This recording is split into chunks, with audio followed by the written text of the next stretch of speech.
What's up, everybody? Welcome in to another edition of Big Man on Basketball. I am back. I didn't cut me off. YouTube didn't cut me off, but who's going to cut me off? It's my own show. I'm back, week 2, Big Man on Basketball. I'm here every week. I wanted to give you guys this show back. I think you deserved it, and we're going to build it by the end of the year. It's not easy to build a show, but who better to do it than me? If I can build it, it it'll come. It'll get there. We have another great guest this week.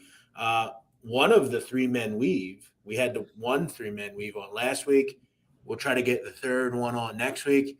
But it's my favorite one, Matt Cox. What's up, Matt? Good to hear you describe me as your favorite. I was heard you were two-timing me with Jim, calling him the alpha of the group, and I'm not going to stand for that. So I appreciate getting that correct, man. Thank you. Good to hear your voice, man. You too. And while he thinks he's the alpha, you actually are, my man. Of course, and the listeners know that as well. So yeah, here we are.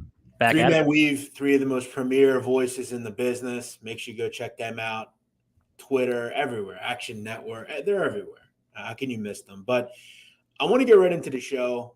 We kind of did the particulars last week, what the show is going to be, blah, blah, blah, blah, blah. And look, the show is always changing. I might be back somewhere next week hosting it somewhere. You never know. But I wanted to give those loyal people, the ones that really love hoops, a gateway every week and tell you what really matters in basketball, gambling, because that's what we all really care about. We can talk about who's number 1 and who's number 6, but at the end of the day, Matt, it's all about making money, isn't it? And people like the team to fade in the back. We're going to play Fugazi here for real. There's a couple of teams that I might think are Fugazi right now. I want to see what you think. We're going to talk about a wild weekend in hoops. We had a lot of upsets, ones that you didn't even notice. Like, why did I not notice that until the late Saturday night that San Diego State absolutely destroyed Colorado State? Just a wild weekend of hoops. How's everything been going? Are you winning this year? Yeah, it's been a grind, though. A lot of weird results. You know what's burned me is like these teams, and we'll talk about it when we get to like the teams you want to bet on, teams you want to fade. There's been a lot of like really streaky teams this year that have burned me. Like you think of Drake last season, they're on like that amazing cover streak. There's been a lot more of those like mini versions of Drake scattered throughout the landscape, and I've swung and whiffed badly on those squads. Just like stubbornness has just bitten me so badly. Yeah, so badly. You're not getting off the train at the right time, I guess. No, I'm just riding the train to the bottom of the dumpster fire, and there's nothing wrong with that, though. How are you going to know when it's going to fall off the tracks? Even if they could tell us, right? Like if you're look at the like if you're North Dakota, like hey, yeah, by the way, we're like really bad this year, like historically bad. You can stop betting on us. We're not going to correct anytime soon. When it comes to North Dakota, here's what you have to do, and I'm going to give you the listeners a little life hack right away. Listen, North Dakota under Paul Sather has never been good defensively, ever. Okay, last year they were hideous, and I didn't think they could get worse. Oh, it got worse. Oh, it got way worse. But it got worse. I never thought Mississippi Valley State would someday not be the worst defense in the country, but have no fear. North Dakota is now the worst defense in the country, according to Ken Pom, 358. So I know they're in play right now. And guess what I bet tonight, Matt? Did you make the right investment? Yeah. Let's say they're down. I'm going to guess, 15? Well, I played South Dakota's team total, so hopefully they get into the high 70s. Yeah, they're already at 45 with 15 to play, so that's well on its way. Hopefully that is going to sail over. All right, so a couple of things. There were some upsets. There were some crazy things that went on this weekend.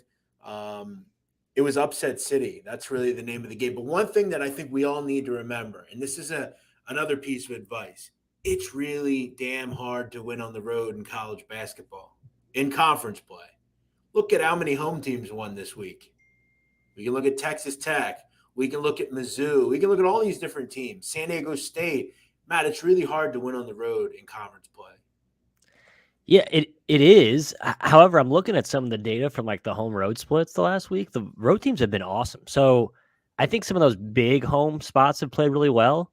Yeah. But in general, home court coming out of the Christmas break has been really depleted. I guess it's just the games that I'm looking at, like the big games. Yeah, it could be anecdotal. That's what I thought too. I was like, all right, I'm still giving my standard home court value for all the games I go through when I handicap, and I was like, oh shit, all these road teams are winning. And then you watch some of the games, like the atmospheres are really dead. I mean, there's clear exceptions. You can kind of trace geography, like Northeast, Pac-12 country. You look at like what Cal had at their game against UCLA versus like what some of these Big 12 and SEC crowds are looking like, you can kind of just get a feel for what's a real home crowd and then what's like a wine and cheese. The LSU crowd on Saturday was awesome.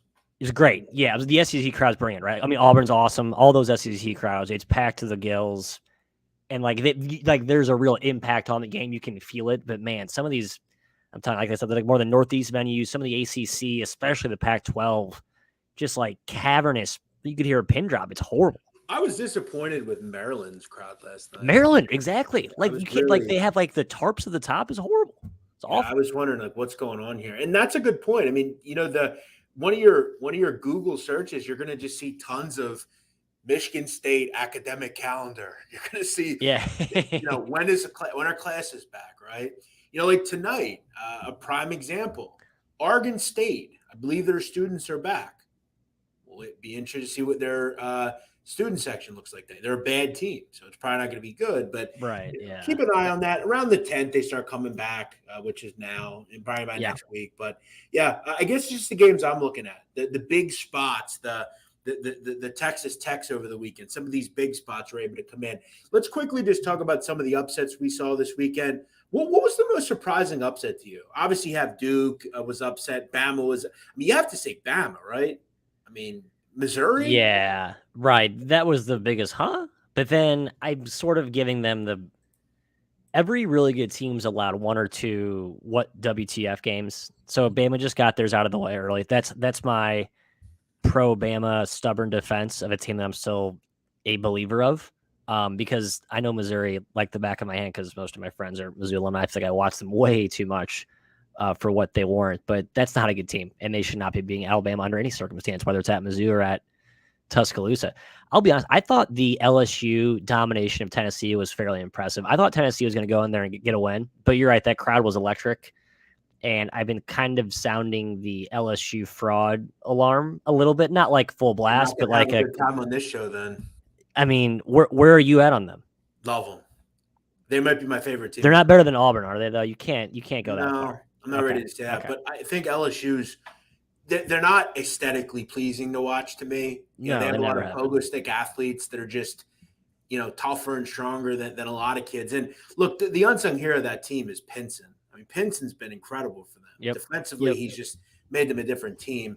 But they're like Wisconsin to me. I mean, they just keep winning. Like they at some point you got to respect it, right? Yeah, and LSU seems to be that team. But as we know in the Big Ten and the SEC, the top will come off soon. Alabama was in a similar situation that LSU was in. Alabama's winning all these games. They're beating Gonzaga.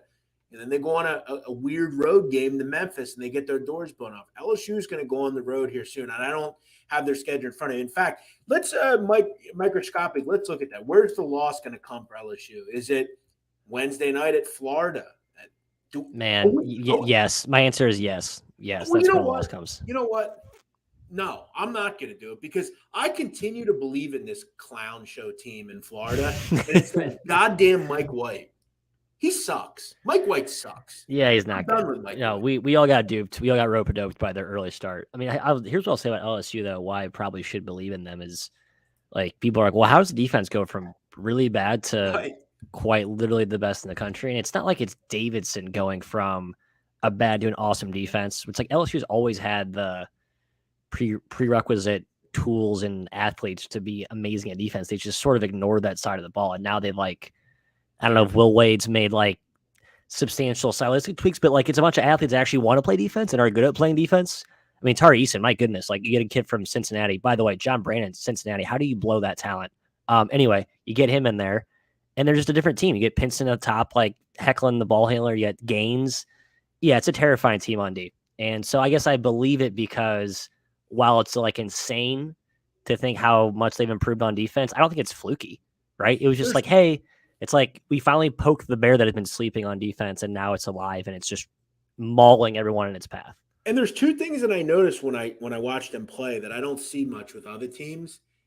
First of all, they turn you over a ton, constantly. Their hands are everywhere.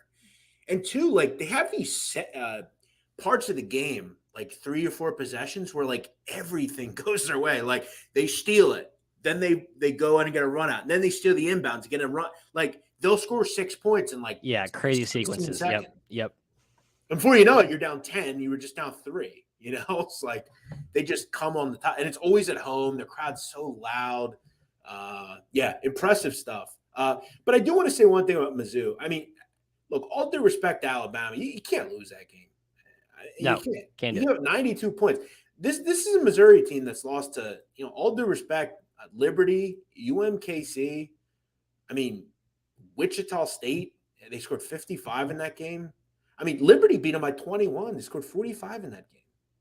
You just can't lose that game if you're. And somehow Mizzou has beat SMU. Yeah, Utah's not really any good in Alabama. Yeah, it's not a good team, but they've had like enough good wins where I think that Kwanzaa Martin believes his team's actually like a solid competitive team, but we all know that they're not. I bet Arkansas beats them by 20 when they go into Fayetteville, and Arkansas is so due for it. But Arkansas might just be outright bad at this point, so might just be a bad team. I think it was you. I don't know if it was you. Are you you don't like Musselman, do you? Is that you? I'm on Musselman. I mean, I ranked them like 30th preseason. We got torched for ranking them outside the top 25. I was like, why am I so excited about a team of like mid-major up transfers and one, maybe two fringe NBA prospects? Like it was just sort of a shrug roster. It was Mike Randall. Mike Randall hates Mike. Musselman. That's who it is. Okay, yeah.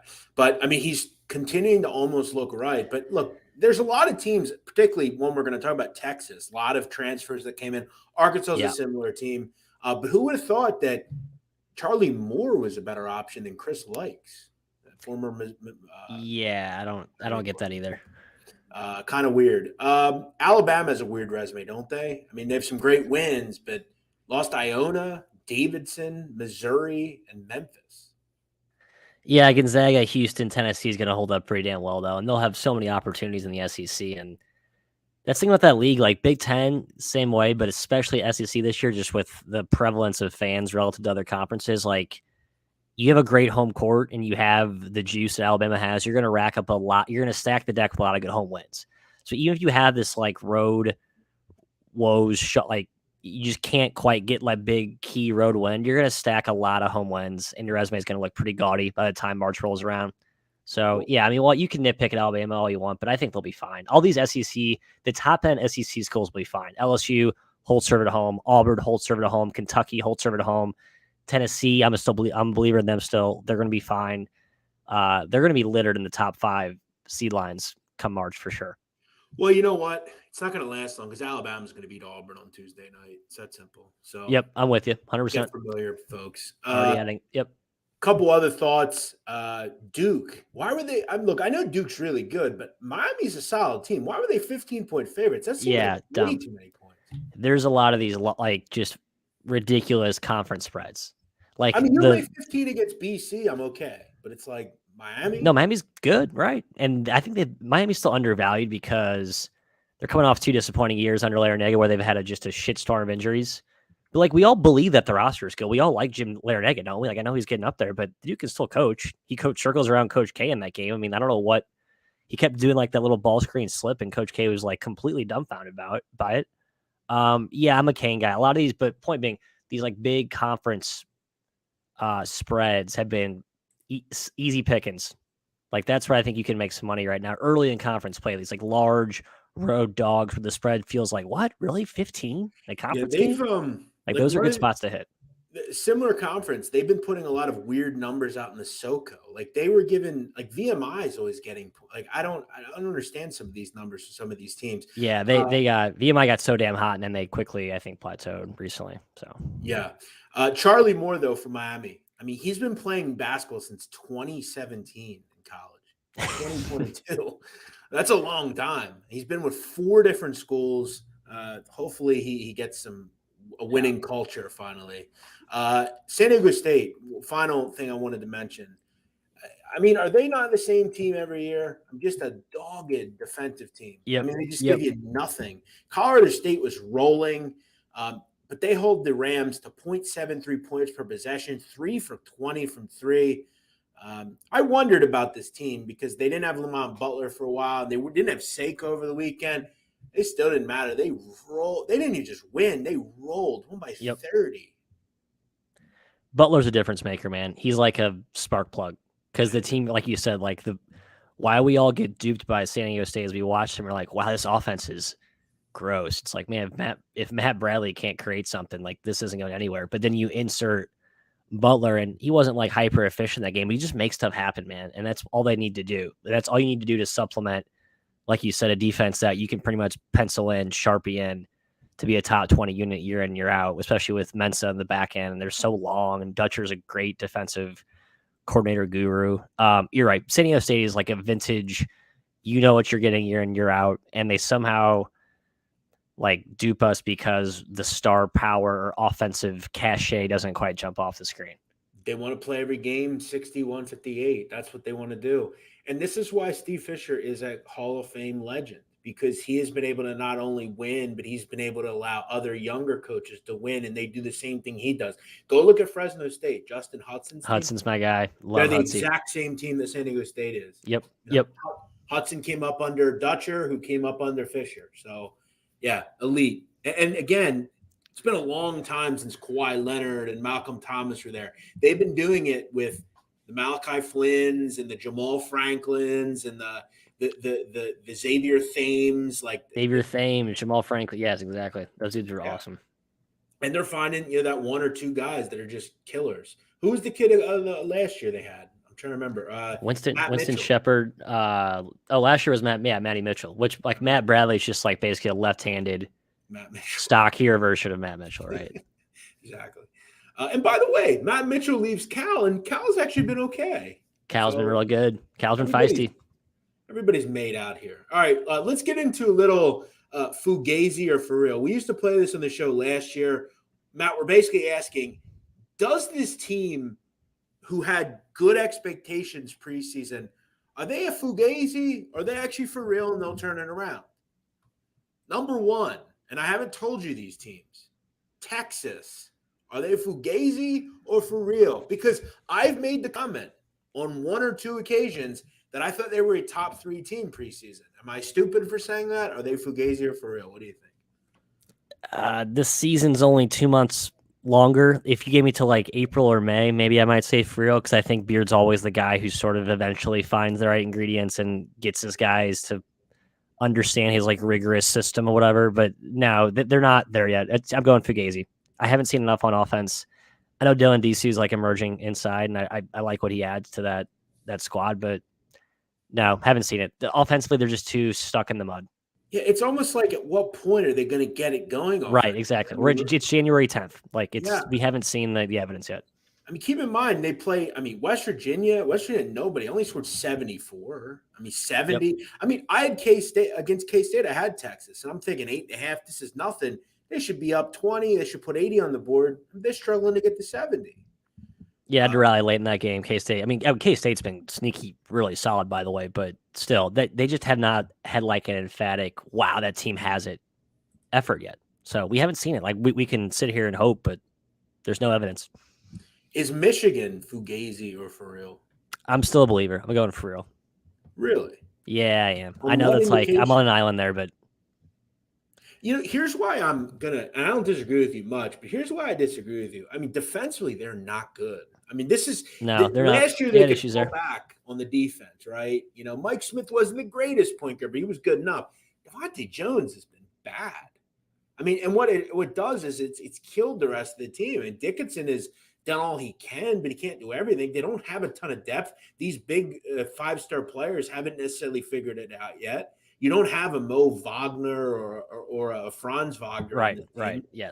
And Eli Brooks, all due respect to him, good defensive player, but he's not going to do much for you offensively.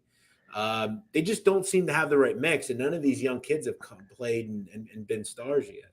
Yeah, we took for granted how awesome defensively Isaiah Livers and Franz Wagner were. And we sort of looked at, Caleb Houston, here comes the 5-star, fits in like the perfect 3-and-D wing mold that, is like the hot button prospect that the pros want these days. And so I guess we thought, he'll just slide into Wagner or Livers' role. But man, he struggled. He's not even that great defensively, to be honest. And he hadn't shot the ball well. I thought Jones would be kind of a ball hawk coming from Coastal. I love Jones at Coastal. I really did. I thought he'd be better than Mike Smith, and he's been okay offensively, just kind of there. But then you're right. They've lost like that whole defensive gear. I think their offense is going to improve.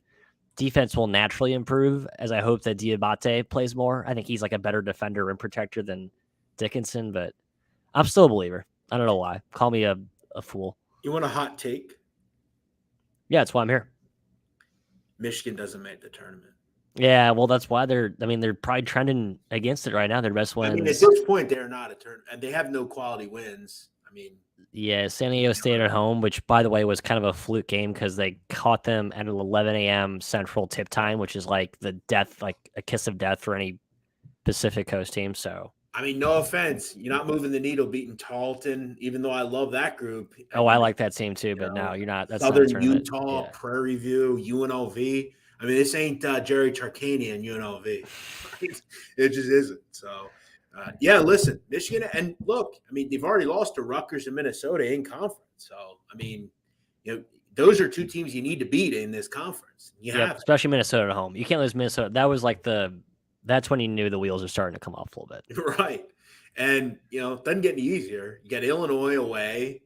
Should be able to beat Maryland at home, but then you got to go to Bloomington. Yep. Northwestern solid. Michigan State's really good. Yep. They ain't going to make the tournament. Sorry. All right. This is more of a mid-major. Do you think they really could do it? I love Brigham Young. I like him a lot. Oh, I like him. Is a guy that, like, I don't think they've ever had a guy like him there. And they hit every mid-range shot. Their bigs are solid. Mark Pope's great. Pope's the nuts. Pope is the nuts, man. And he covers. Yeah, he so there's like an actual thing. Him and some of these analytic coaches understand the importance of like part of your resume for at large is your efficiency, like KenPom, right? So they look at what the projected score is on KenPom and like, we need to beat that. So like they're always going to fight to the end for you. They're not going to like take their foot off the gas because they know if they win by 22 instead of 15, that helps boost their resume. So like you have a coach, you're betting on a coach that has that in the back of his mind. It's usually a pretty good wager. I'll be honest with you, the team I like in the WCC is St. Mary's and San Fran. I love BYU too, but I actually like the other two non-Gonzaga heavy hitters in that league more. I'm hoping they can squeak 4 in. There's probably not going to happen, but I'll be betting probably every WCC team first round in the tournament this year. Really? Yeah, I love San Fran. St. Mary's is legit, man. Even though they just scored 43 points. Oh, it was disgusting. They couldn't make a freaking shot. But BYU's good too. I like all three of them. Yeah, it was horrible. Disgusting. By the way, Mark Pope, you mentioned, who, again, cares about analytics, but let's just say he cares about covering. Since Mark Pope took over at Brigham Young 42, 27, and 3 against the spread. Boom. There you go. And that's top 20 in America. So, they're a good bet. All right. Let's do one more team. Oregon. Are they Fugazi or for real? For real. You think? I think by March we're saying that. Right now, no, but I think by March we're saying that. Yeah, I do. Interesting. I like the roster too much. They haven't been healthy. They got off to a sluggish start. Altman's like, we're trying to get guys rest because no one's healthy right now. When they finally get healthy, which I think they will in the next 6 weeks, they're classic vintage Oregon. No one wants to see him in March. Deceptive, talented. Had a lot of kids coming in. Devian Harmon, Jacob Young, all these different Quincy guys. Garriott, yeah, right. Yep. And, over the last 3 years, have they had a big that stayed healthy? No, and that's been the issue, right? Like, you look at those awesome deep tournament runs, like Kenny Wooten, pogo stick at the back end. They don't have that guy yet. Now, I love Nate Brittle, as I call him, because I think he benches about half what I can bench, and I can bench 135 on a good day. But I think there's some length that Altman's grooming on the back end. I think they're going to be fine on defense. It just takes a little time. So you're not an upper body strength kind of guy, huh? No, all legs. Leg day only. Leg day only. It's funny. When I so as many of you know, I lost a lot of weight, and I took a picture one day. Somebody told me my calves are crazy. That's what they told me. So I'm like, crazy. Sounds like the Entourage episode when Turtle's trying to like ask the dude, or Joe Drama's trying to ask the guy where he got his calves done. But no, it was a chick that said this, right? So I took a picture of my calves, and all these people were saying, You know, only fat guys take pictures of their calves, right, bro? Like, I'm not gonna say anything about my legs no more. You do have great legs. I think the whole world knows it. That's why we're all here. That's why Thank you. we're all here. That's why you're all here. All right, let's get to everyone's favorite segment: team to bet, team to fade, and a player we love. Team to bet. Who are you betting? Who's been good to you? Here's a team who has not been good to me, who's been bad to me. Back to my initial, I have been burned this year by teams that are just abnormally awesome or Let abnormally me ask shitty. you real quick. These teams you're not jumping off the wagon. Have you been betting them the whole year and you're just not happy because you get off them at the wrong time? Have you made money on them? No, I've been fading these teams that I'm like, there's no way this team is this good, and then they are. And next game, there's no way this team is this good, and then they are. So I'm fading those teams. And then on the other end of the coin, there's no way this team can be that bad, and I'm betting those teams. So it's like So who's that team that you've been betting? So, well, on the wrong side, which is why I've officially flipped the script. So Jim the other day is like Navy. If Navy covers every game the rest of the year, Jim is going to enlist in the Navy. This team is just insane. I'm tired of losing money on them. They're unbelievable. They cover every game. They're up 13-0 every time I look at the ticker. They make every shot. They run good offense. They have talent. And I'm just like, what does this team do? I don't understand how Ed DeChellis is not getting rumored for other. Well, I guess I know why, but I'm sorry, not DeChellis, or yeah, DeChellis, not Chambers. But Navy's insane. So my new team to bet on starting as of this moment right now is Navy. I have not been doing so successfully. I've been fading them and losing lots of money. And at this point, I'm just going to ride the gravy train because it's been cooking like gas, gas, I should say, the last 2 weeks. Just to keep in mind, the Naval Academy has covered 4 of 5. They're 9-4 overall against number. Very good. That's where you want to sit if you're betting them. For me, I'm going to go back to Billy Gillespie. Tarleton State, man. As a dog, especially. You get him as a dog, they just will not go away. They've covered 5 of 7 overall. They are not – they're probably the least most aesthetically pleasing. Like I butchered that. That's about watching Tarleton State. That's how it is. It's hard. But the kid's small. I mean, they're all really good. They play great defense. They're dogged on that end. And they cover games, man. You look at Tarleton, 10-4 to the number this year. Yep. As a small the Clyde's favorite, good. The Clyde's good. Yeah. People forget he was a good basketball coach before the whole Kentucky thing. No one knows the Clyde pre-Kentucky. Or I guess really outside of that vacuum. I mean, he is a decorated JUCO coach. He's one other player. I mean, he's a good coach. Yeah, this team is good coach. Really fun, and I urge you check them out. Again, they're not going to be fun to watch. They're not going to score 80 points a game, but they play great defense. They're like Merrimack. You know Merrimack a year or two ago? They're different defensive style, but sort of an unsuspecting wrinkle in your schedule where you're not really expecting what they throw at you, and they always catch you off guard. That's Tarleton, especially again as a dog.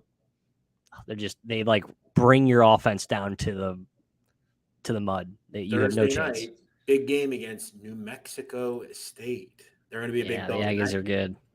All right, Aggies are good. Give us a team to fade right now. Fairfield. Fuck Fairfield. I picked them to finish 11th in the MAC. I was eviscerated on their fan forums, so I have a bone to pick. They've lost 4 in a row. They had a hot start. They have fan forums, really? They do. All the Northeast schools have the best fan forums. You could talk shit on the MAC or NEC, but people in the New York Northeast region of this country love hoop, and they actually talk about it. I mean, you won't find anything like that for the Southland or right. I don't know, so much respect to all MAC fans out there, but I think Fairfield's in for a tailspin. We're already seeing the front end of it.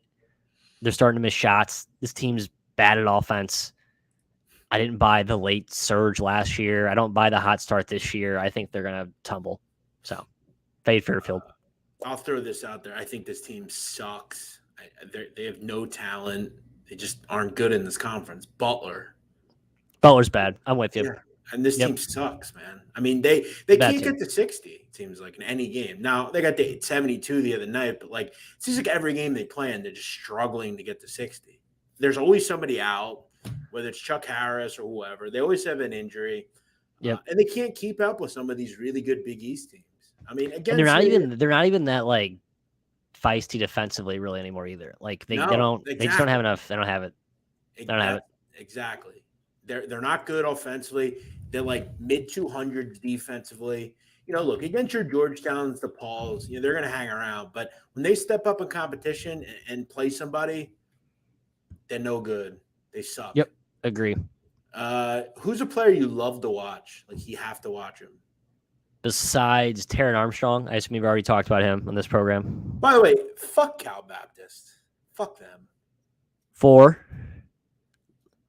Did you see what they did? You mean losing to? Wait, were you on CBAP? Yeah, I think Kai was on CBAP in that game too. No, I was actually on their team total. Oh, but man, Chi-Town State's running some. They can defend this year. But when I look back at it, it was probably a bad play. You go from California to Chicago. It was just the WAC travel is weird, man. The WAC travel is really quite literally wacky. It's odd. So you're not allowed to say Taron Armstrong. Who else? Okay, Mark Sears, Ohio. Wait, that's who your boy picked last week. Oh, he picked Sears too? I believe he did. Yeah. Oh, what's okay? Well, you go. I'll think of another one. Okay, Go ahead. Who's reveal yours? I mean, this isn't gonna like wow anybody because they're like, oh yeah, of course that guy's incredible. Jabari Smith. Yeah, he's insane. I mean, Auburn. Yeah, he's insane. Look, Bruce Pearl's a weird dude for sure, but like Kessler and Smith, I mean, are nasty. Yeah. That's a nasty group up front. I'm trying to think mine right now. Well, shit. Taron Armstrong. I mean, I'm like, can I just reinforce that? Like, if you haven't prioritized watching him play, he's the most fun player I've seen in college hoops in like multiple years. Yeah. Like, I think he's a chance to play in the league, like legitimately. I mean, he was playing with, he was playing with, because Sam Vecine is the one who pointed him out to Jim and us. He's like, hey, this guy was playing with Giddy in Australia. He was like at all the pre-workout camps, and he was like running with him, like no step down in competition, not perturbed by like the pace of the game. He was like playing right with him. And so like, who the hell is this dude for Cal Bap? And you watch him. It's like that guy's on a different planet than half these other kids. Yeah, he's like a special player, man. He can get you a triple-double any night, man. I mean, he's had insane passer. 15 assists, 11 assists. He's not going to drop 25 every game, but he's a well-rounded 5-tool guy. And with that Aussie pipeline too. Let me ask you, I mean, Randy Bennett's got to be eyeing him to move to St. Mary, right? I hope so. He doesn't really do the transfer stuff. No, right. He's not really a transfer guy. He's like a program. You stay with us. We build you up. We groom you. We. I mean, any big school like Gonzaga. I mean, any of those teams. Oh my God, he'd be a dream. Or I mean, even Arizona. I mean, even closer with Lloyd there. I mean, that's a no-brainer too. I'll tell you another thing. One other player that I'm loving watching, and he's my hometown team, Damian Dunn at Temple. I mean, this guy's really good, man. I mean, he's got the potential to be a really good player. The problem for McKee is going to be keeping him around here because there's going to be teams that are going to try to pluck him out of Philadelphia, like Jaden Gardner when they did it at East Carolina. Yeah, right. I don't get how Temple's been good lately, man. I really don't. I thought they were. I wrote them off for dead. I watched them. I think St. Joe, right? Then they completely eviscerate, right? And then I was like, okay, this team stinks. And sure enough, they've been kind of good. Let me tell you, and I urge you, Matt, tonight, go look this up on YouTube. Can understand where the number was. Watch Temple Houston and explain how the fuck I covered that game. I had Temple plus 12. And like every time I looked, Temple was down 20. And then they go on like an 8-0 run. Like, and for whatever reason, they lost by like 3. It was crazy. It was the most wild cover. But that's right. Yeah, that was the game that. Oh yeah. Yep. It was the first game without all the players they had. Yeah, Houston only had like 6 or 7 guys, 6 guys. You're right. Okay. All right, Houston's incredible, man. I can't believe Houston's still covering games. Well, they still have that much talent. They just it's sad to think about what they could have been with all the talent they do have. And they're still really good as is now. Yeah. Yeah. Got hit with the injury bug, though. That sucks. All right, let's get into a couple games here. Obviously, we don't know the numbers for these games, but we can use Ken Palm to kind of wonder what they'll be or what we think they'll be. Tuesday, January 11th, we got one game, Auburn, Alabama. Look, we've kind of alluded to it. If you're gambling and you're constantly betting the road team in these games, you're going to lose. It's that simple. There's like Yep. a mythical power in these games where you just take the home team every time. And what do we know about Auburn? They're the cat's meow right now. I saw Norlander and Parrish's podcast. Parrish has them second in the country. Okay, I'm not saying they're not. What do we know about Alabama? Kind of a wonky resume. Just lost over the weekend. I love Bama at home. I do too. I do too. What are they going to probably be? I mean, what, minus anything up to a field goal? I'm going to tell you what it's going to be. They'll be -1 in this game, just like Maryland was last night. They'll be bet up right away, but don't be scared once the early money comes in. You'll take him at 2. I'll take him at 3. Above 3 is like a little too. That's getting a little too rich for freaking Auburn as good as they've been. But no, I'm taking Bama up to 3. Well, I'll tell you what. No questions asked. I'll tell you what I'm going to do, Maddie. I'm going to take a look right now because this number is going to be out right now. At least I would imagine it is. All right. Let's take a look here. By the way, Hofstra is 4-point dogs tomorrow against Towson. I like the pride. Yeah, I do. Like the pride there too. Yeah. Towson's been phenomenal, but I think Hofstra's better. Yeah, Bama opens a 1.5. Oh God, I love it. Yeah, that's give me huge. that, baby. That's huge. Yeah, all over Bama in this game. And again, we don't need to go into the schematics, the particulars, the stats, the trends. Matt, this is how it goes in college hoops, man. Especially in the SEC, dude. Home court, respect home court. Yeah. Spots matter. Spots matter early in conference play, too. Like, who needs the win worse? Who just got the big win they needed? I think that I've also said before, one of the greatest atmospheres in basketball is Coleman Coliseum. It's a terrific atmosphere. Is it really? Wow. I have heard good things, but I've not. And by the way, guess who plays tonight as we're recording? Go on. I'm a football. Could be a little bit of juju atmosphere. Hold on, though. Are we worried about like a hangover for players and or fans? No, because if they lose, then it's like, all right, we got the great white hope, and it's our basketball team. So it's a win-win. Okay. Okay. Now you mentioned something. I'm worried about the angle of like, yo, Bama wins. Like Shackelford and Quantity, like the boys are probably gonna be out on the town tonight. I don't know if I need that. Not with before. No way. Bama and Alabama. I don't think. Yeah, the basketball. They've won tons of tournament or the titles. Who cares? Yeah, you're right. All right. Yeah. Hey, so stay in, Bama, if you're listening to this. Stay in. Get ready. Listen, get rested. Get rested. At the door of the basketball house. They're watching it, but they're not going out. Yeah, Bama, baby, Bama. All right, Wednesday, 2 games. LSU, Florida. We just talked about how great LSU is. We just talked about how not great Florida is. LSU is going to be what, 2.5-point favorite here probably? They're not going to be a 1-point dog here. They're going to be a little bit of a favorite. Listen, yeah, I'm not interested in Florida. I'm done with this team. I'm done with them. I've had it with this group. Here's why I like him in the spot though. It's kind of like, well, I don't know, not a great example given how we've seen DePaul play the last couple of games in hype home spots, but Florida has like in a hype home dog spot, you want a team that's like super athletic, where like that energy can like charge into your athletes and just lift them to a different level where they're just flying around on defense, which we've seen Florida do, right? They've kind of lost that juice the last month, but we've seen Florida when like really engaged on defense and on offense. I mean, you're right. It can, there's not really an identity there, but they got guys who get hot and in a hype home spot. You got a couple of shot makers start finding their way. Castling gets going inside a little bit, gets into a rhythm. I think Florida can win this game. So I'm sticking with your SEC home theme here. Here's where I'm at with Florida. Okay, I've bet them twice this year, either against them or on them. Okay, I had Florida against Ohio State, checked it, I got it, winner on that one. Then I back them in this exact same spot last week against Bama at home. Against Bama at home, right? Yeah. They got run out in the second half. What on God's green earth was Mike White doing at halftime there? No, I don't know what he's done. Not a whole lot. He's waiting. Here's what he's doing. He's waiting for his dad, who's the AD at Duke, to give him the phone call. Say, hey, we've changed our mind. We're no longer going with John Shire. We'd like you, Mike, to come on down and coach Duke basketball. Get over it, Mike. You're not getting that call. I hate to tell you.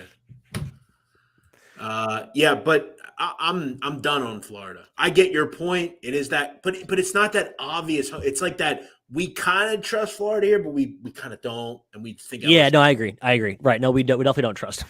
It will not be a big bet. It'll be a bet of small magnitude for me. Yeah, all I'm gonna say is F Florida. UCF Memphis. I love UCF. I've said before, I think this is Dawkins' best team, even better than that Taco Fall. Yep, I agree. DJ Taylor team. I agree. Like, I really like this team. Like, Darius Perry is really good. And look, I know they lost last week against Temple. Another great win for the Owls, who didn't have McKee.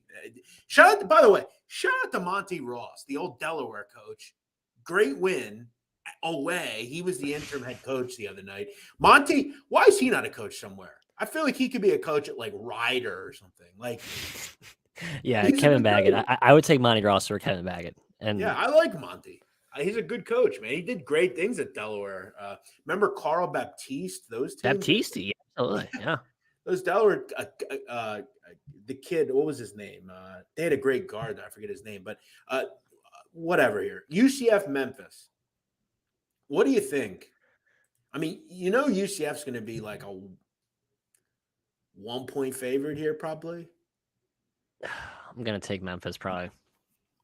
Just because they're pogo stick athletes, and it seems like I kind of think they turn it over so much, bro. I kind of think they've found something with this new lineup. Like the Josh Minot kid, and like they're letting Tyler Harris actually initiate the offense. Like Bates is on the back burner, nowhere near like the keys to ignition. It's like keep the kid away from like the dangerous cabinet or all the bleachers. Like they've kept him away from the offense. I'm blown away he hasn't opted out yet.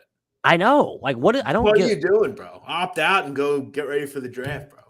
And now then you have Nolly, and then you have Duran just like hammer time everything at the rim, lobs all night long. And then you have Williams, who's I always thought was his team's best player. Yeah. Then you feature him more, and it's like, oh shit, this Memphis team is a team I like. Well, I think Penny finally grabbed some balls and said, you know what? We got to play the best players here. The kids that are engaged. Yeah. He reminds me of the kid last year from Duke, Jalen Johnson, that just doesn't seem like he really wants to play college basketball. I don't know why. Yeah, and he's like bad at it too. He can't shoot. He's like trying to be this like go to the G League, like Harlem Globetrotter, like playmaker guy. I'm just like, I don't know what you're doing, dude. I kind of feel bad for him almost. I do. But they did just that. Lost. They did that great work against Memphis, and then what did they do? They followed it up and lost to Tulane. But they have won 3 in a row. Looked good. Dominant at Wichita State. Yeah, Cincinnati. Cincinnati shot the lights out, and they still won by 7. I think they're trending in the right direction. They're a buy low for me. Memphis is. Yeah, this is a great toss-up game. It's tough. It really is, because I don't like fading Memphis just because they're so superior generally athletically to everybody else. This can be a great game to watch. Yeah, it will be. I have a hard time playing it, though, especially at a toss-up number. If I was getting 3 with UCF, then maybe I'd be interested, but I'm not. All right, final game. Let's look to Thursday. And I know we could talk about Indiana, Iowa. We could talk about, Ohio State, Wisconsin. But let me ask you, Brigham Young's going to be a double-digit dog at Gonzaga. You're taking them? Yeah, and I'll tell you why. I've said before, and I'll say it again. I know that they were the number 1 team in the country coming into the season.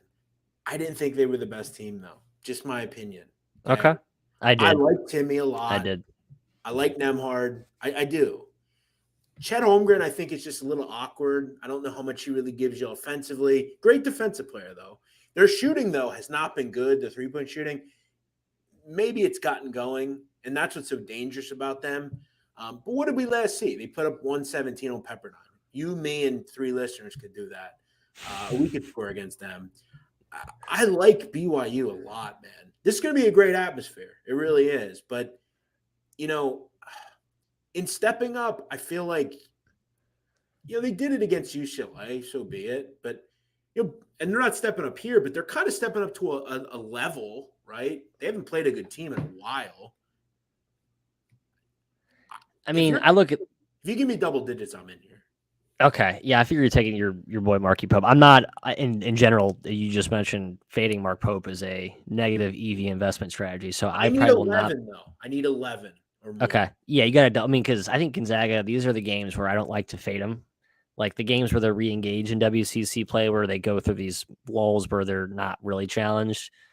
Now I know they struggled in the past against like USF, like this, like the Dons have really given the Zags fits. I know they've had some issues sometimes against BYU. St. Mary's, they seem to dominate. Like St. Mary's just doesn't quite have the athletes that, even with all their smarts, can negate Gonzaga. BYU's had moments, and obviously they beat the Marriott Center. Was that 2 years ago? Yeah, or last year? No, 2 years ago. But I'm still in the camp that this is the best team, Gonzaga. I know they haven't shot it well, but this is oh shit. Okay, let's wake back up, guys. Let's try and remind the world why we're awesome while we see all these other top teams falling. Like, I think it just kind of has a good national narrative feel for them. I want to take you back last year to probably the worst beat of the season. I felt like this exact game last year in Marriott Center. Let me give you the rundown. Oh yeah, no, I remember it. I was on Zags. Zags were 11.5-point favorites. They were up 72-50 with 7 minutes to go. Do you remember what happened in that game? Yes, I do. It was just dreadful. Like, they could not cover. They're like up 18 with 30 seconds to go, and they didn't cover. Won by 11, 82-71. It was awful. It's horrible. So, I used to hate that unit last year for Gonzaga when they're up 20 with 3 minutes to go. They'd bring in, it was like Umar Bello, and just like they couldn't score. Like, they're dunking, they're missing dunks. Like, it was shocking. Aaron Cook, Strother, like that group, not good. Yeah, also just a big step down from Jalen Suggs, Corey Kispert. Yeah, that was the thing about Gonzaga, bro. Like, their starting five was great, but then you're bringing in, like, look, God love Anton Watson, but, like, if he's the best player in the court for you, like, yeah, I know. I don't have a lot of faith, and Few was not stepping on necks last year. But yeah, that was a rough one. But yeah, if I'm getting more than 11, I'm buying Brigham Young here. We'll see. I'll probably be against you. I think I'll be on the Zigzags.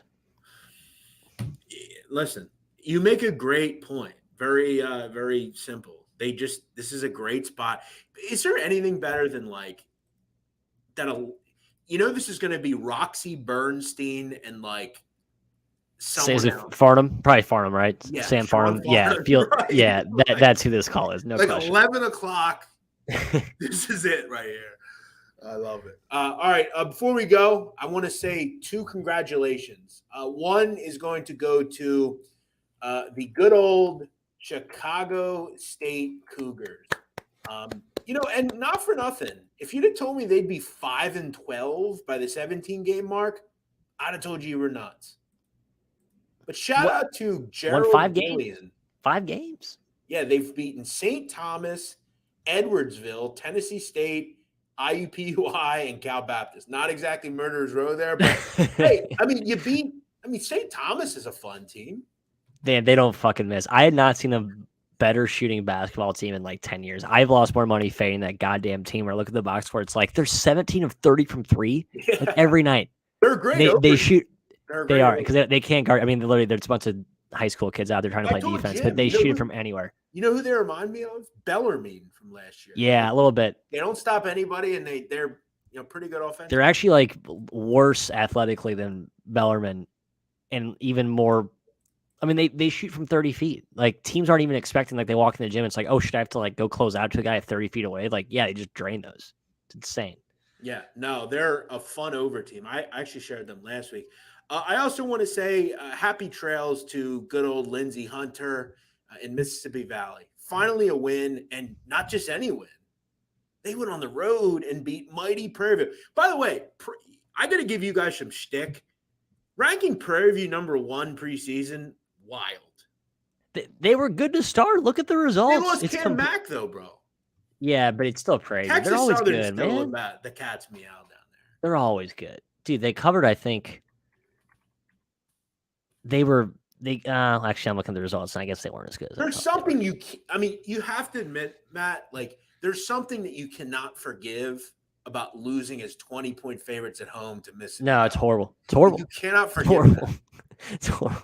And one of the great spots tonight probably was fading Mississippi Valley. I mean, they probably partied their asses off the other night. As they should have. I mean, Idabena was probably rocking. Are you serious? Like Chicago and Idabena had like a joint virtual party where they just both got lit. Oh man, yeah. But shout out to what was the parlay on those two teams winning on Saturday? Well, by the way, of course, who played it? is rolling tonight. No. Right. Yeah. Of course, they'll be fun. They'll be fun. But Matt Cox, the great Matt Cox, you can find him on Three Men Weave with Kai McKeon and Jim Root. Matt, what do you guys got going on? Where can we find you?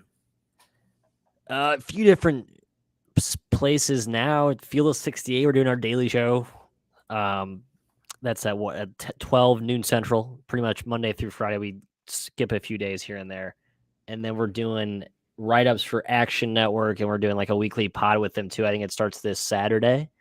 I probably should know our own schedule better than I do. Go to our Twitter at 3MW_CBB, and we will post about all that crap if you want to listen. And I will defer to Kai and Jim for keeping my ass in line in terms of where I need to be and when. By the way, I'm an executor. I'm a minion. You are. By the way, last week, Jim made it clear to me that he did not choose the name Big Bets on Campus for the show.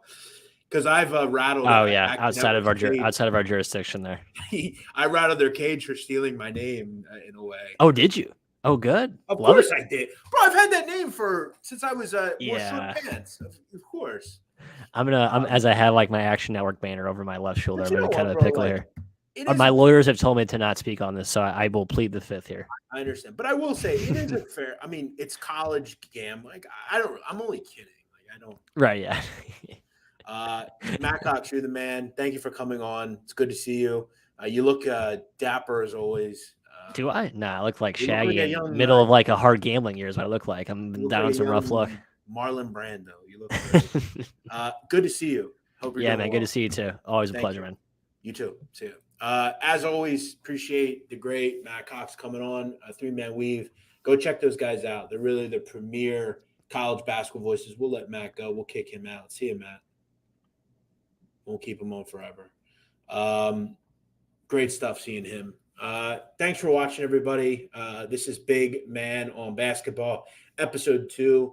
Got a good response. I think I got like 1,000 views in the first video, which, and I've always said it's hard to build on YouTube. So if you're enjoying the show, make sure you hit the like button. We'll be back next week. Again, you never know what's going to happen with me. I'm always full of surprises. But thanks for watching. Thanks for checking out the show. Hopefully we help you win. Hopefully help you do something.